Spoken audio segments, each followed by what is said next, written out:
Hey everybody, it's been a little while since we posted a video, but boy have we been working on some things to show to you today. So I am introducing to you stemcoding.herokuapp.com. So that's the link that you'll find in the description of this video. And this is the thing that, good grief, we've been working on for like 2 years. Oh, so if you remember our earlier videos where we were asking for funds to help start a nonprofit, that's what this was about. Because this site is not run by Ohio State University, it's not run by University of Mount Union, it's run by a nonprofit that we started, so that we could have something that can serve teachers and students uh, and do everything it needs to do. Uh, so so let me walk you through this in just a second here. You have two choices here. You can either sign in with Google, and that will work. So if you click sign in with Google and you're already logged into a Google account, you can use this. This should work with school accounts as well. Or you can sign up. And in a second, I'm gonna show you what you want to do. Is you want to click this thing. So before I sort of log into this thing and explain what it is, so first of all, this site, the reason that you should care about all this is that it has every single activity on this YouTube channel. Every single activity is in one place on this site. It has tools for teachers to make it easier to implement this in their classroom and to manage their classroom. Students can submit all their codes and things like that. And it even has activities that we haven't had time to make videos for the YouTube channel. So it has all sorts of unreleased stuff that we just, because there was a pandemic, babies coming out of everywhere, we haven't had time to post videos of that yet. So you should please pay attention because this is going to be super helpful for teachers. And by the way, there's very low cost to this website. So it's $20 per year per teacher, and then student use is free. Okay, so you can enroll as many students as you want. You can create as many classrooms as you want. So that's it. It's just $20 a year. That's cheaper than Trinket.io. That's cheaper than Code High School. It's cheaper than pretty much anything else that you can think of. We just need a little bit of funds to pay for server fees, nonprofit insurance, that sort of thing. Because we're like all volunteer force to update this site. Okay. All right. That being said, hopefully you're excited about this. Okay. All right. So just for our purposes, so you could log in with Google, that's fine. For our purposes, I'm going to go ahead and sign up without Google, and I'm going to give it a fake name. My first name is blah. My last name is blah. I'm going to give it a fake email, blah blah at blah.com. Now you probably want to give it a real email, but you know. Anyway, give it a password. Don't tell me what it is. Alright, so I'm going to click sign up. And there I am. I've logged in. There you go. I've logged into the student dashboard. Alright, so now at the moment, I am a student in this system, and I'm not enrolled in any courses. If I was, I would see it over here, right? So just to see what this thing can do, you can click join a course, and you join a course, and you need some sort of code there. So the code you wanted to use is all the current exercises. So that's with a capital A, capital T, capital C, capital E. So go ahead and type that in. I'll give you a second to put that into there.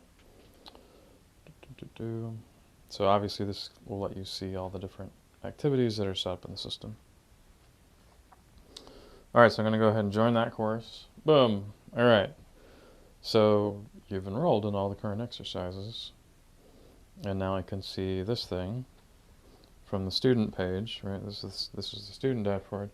I can click here, and yep, there it is. There's all the many activities that you can do. And so you've got how to use the system, introduction to P5JS. We've got these activities are more for physical science. So the bonk.io video is one of my favorites. These activities are sort of for high school physics. These activities involve trig. These activities involve electromagnetism. You can use the first 2, maybe 3 in physical science if you want. And there's all these fun astronomy labs. These 2 activities I designed for Hidden Figures, but they're sort of, they're kind of astronomy because it talks about the Mercury mission. You could also use that for Earth science. So this one is particularly simple. You could probably do this in 8th grade if you wanted to, or 9th grade. This one, not so much. This one we include air drag on the Mercury capsule. So this one is more high school physics level. Some random coding activities for math. And then as we develop our data science curriculum, you're going to see these data science activities get more and more. And so yeah, so you can check all that out. So I'm going to go to the dashboard. So here's all these activities. So I can try one out. So one of my favorites is move the blob. It's always good to start with move the blob. And so here it is. So here's the same activity that you probably saw on the YouTube channel. It's just that now you're going to click here. And it says, okay, well, the only thing to do on this page is click edit, by the way. Click edit. And now you can see the code. All right. So it's a different interface than you might have seen on the YouTube channel. YouTube channel uses the code editor, the excellent code editor from the Processing Foundation, P5JS web editor. This is equivalent to that. A slight difference is that it will open things up on the next page. So if I hit run code, then it'll do this. Let's see if I can zoom out. Yeah, so it'll do this, and so I can run the code. So instead of being in like a window over here, right, it's just going to fill the whole screen. And that's kind of a nice thing to do because it helps to make sure the students can see the objectives. Sometimes you need to zoom out a little bit, Control minus, to see the objectives. But yeah, this works.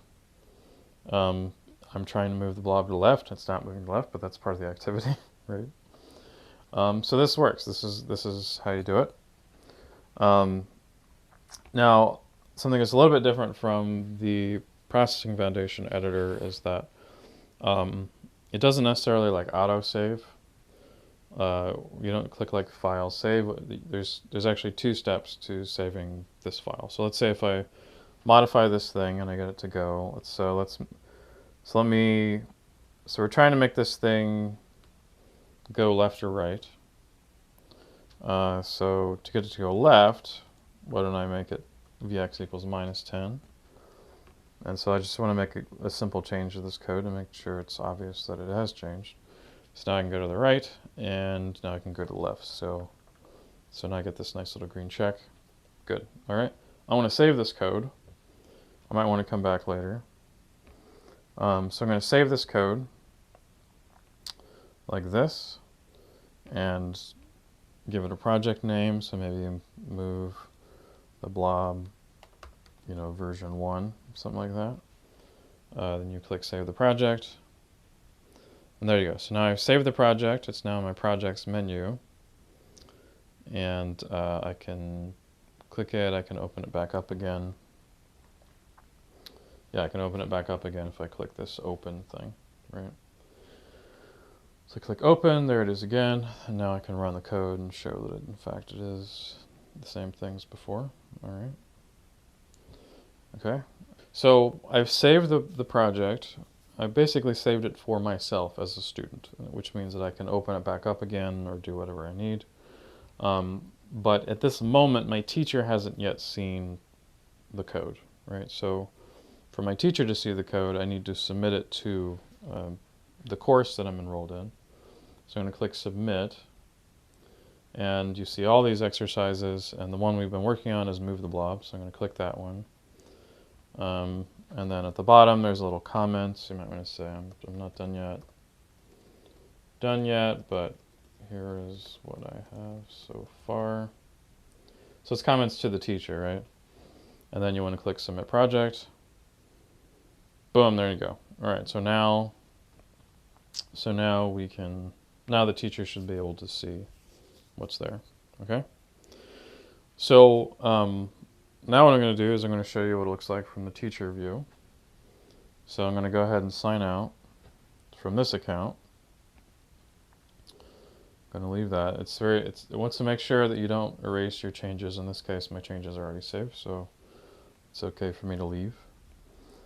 And then, all right. So I'm going to sign out, and what I'm going to do is I'm going to log into the account that that created that all current exercises thing, right?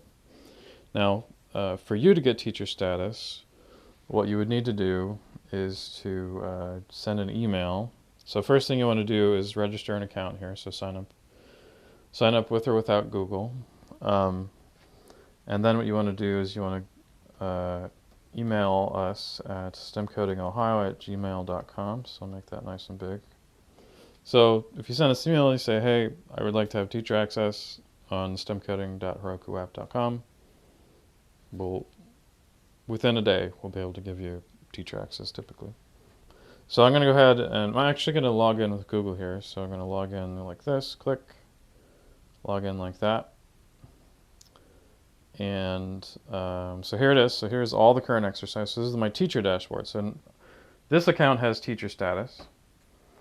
So instead of logging in on the student dashboard, but I can see the student dashboard for this account. I can see all the different things that's there. But I can also see the teacher account like this, the teacher dashboard, and that shows me all the different courses there. So what's cool about it is that you can click here and you can change.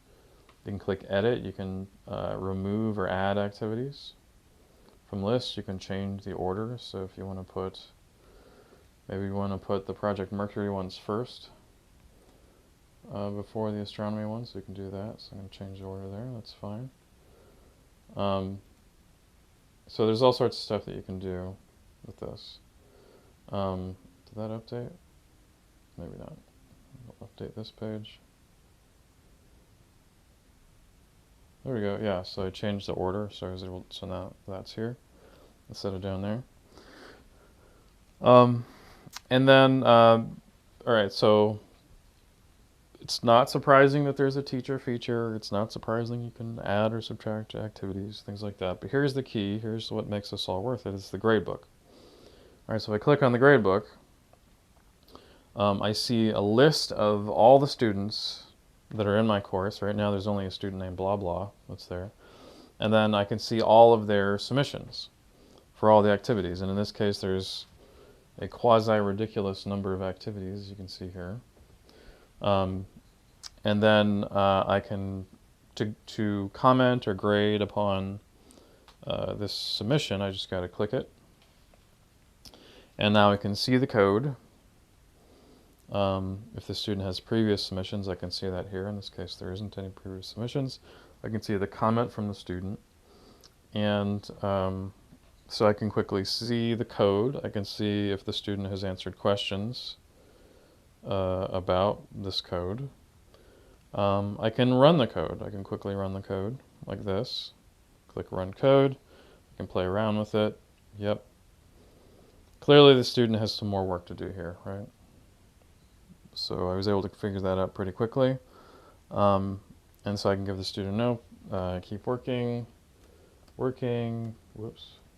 keep working, and don't forget to answer the questions in questions.js. Right? Because I can see pretty quickly that they haven't had a chance to answer these questions, these reflection questions. All right. So I want to give the student. You don't have to grade it out of 10. I typically grade it out of 10. You can grade it out of 100, grade it out of 5, whatever. It has to be some number.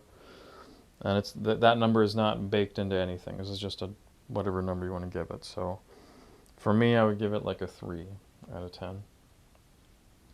And so, all right, so now I'm going to submit the grade.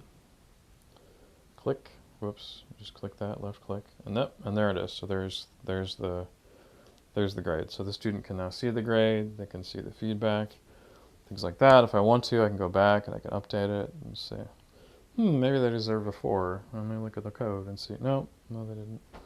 So I can update that grade if I want to, that sort of thing. So another thing you can do in the teacher view when you're looking at this submitted code is that you can not just run the code, you can actually modify the code. So for example, if maybe I want to, for some reason I want to remove a minus sign from the code, I'm going to remove this minus sign on the 10. So now if I press left arrow, it does the same thing as right arrow. I can do that. I can click run code. And now I'm going to press right arrow, it moves to the right. I press left arrow, it also moves to the right, which is incorrect. But I'm just showing that, if you're looking at the student's code and you're sort of a little confused by what it's doing, and you say, I wonder if I put a minus sign here, I wonder if I change this variable, or what if I put a curly bracket here, I wonder what this code will do. Well, this interface can do that. Now what it can't do at the moment is it can't save that. You can't necessarily add a comment here. Look here, you can.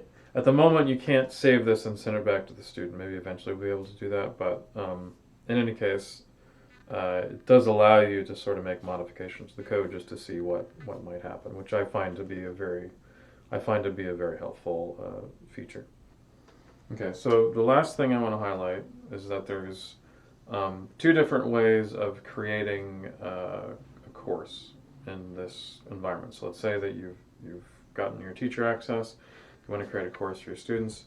You got 2 options. You can click create course, and you can give it a title, give it a description, give it a join key. Maybe this is, has your name in it, your school's name, maybe the years and the join key. Give it whatever you want.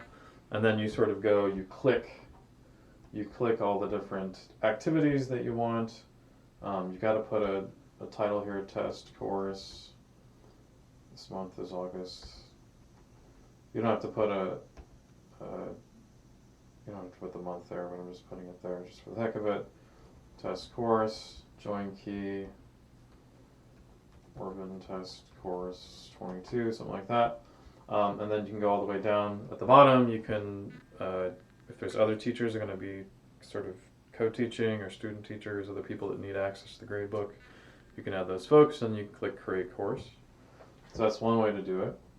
The other way to do it is to create it through a template. So you click view course templates, and we have a couple different kinds of courses that you might want to use. So this template has basically all the activities. You might be teaching an astronomy course. You might be teaching a math course, data science, physical science course. And so I'm just going to choose one of these. And it has the list of the activities here. And you can click clone this course. And then you got to give it a title. So test course, classical mech. So now I've created this course. It's going to randomly generate a join key, which is maybe not so convenient. So I might want to change that to Orban test course 22, something like that. You can add activities. Maybe I want to add this astronomy activity to the thing. Maybe I want to add teachers, and then I can save that, and I can update that. The other thing I can do is, unfortunately right now the order is a little messed up, so you can kind of drag this around, make sure that this is in the right order. Hopefully we'll be able to fix that soon. But there you go, and so now you're ready to add students to your course, and so you can create a course like that. So creating a course from a template is usually a good idea, but it's whatever you want to do. So there's 2 totally different ways to do it. So we're so excited to bring this to you. We hope that it helps make your life easier this school year.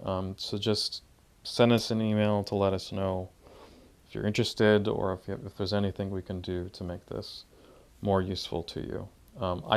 I personally learned how to use Ruby on Rails. I'd never done it before. Um, I've become like an amateur software developer, software engineer, as to get this thing to work. Um, and I did it because I wanted to make sure that this resource, this ability, uh, was in the hands of teachers where it belongs, so that you guys can have every bit of help that you want. Um, so by the way, once you get teacher access, you'll also be able to access our Slack channel. So there will be a little button that shows up. So feel free to take advantage of that, to talk to other teachers that are using the site, and just send us any questions that you have. We'd love to help you out. That's what we're here for. That's why we created the YouTube channel. That's why we've invested zillions of hours to developing these things. But yeah, good luck to everybody. So hopefully we'll be in touch.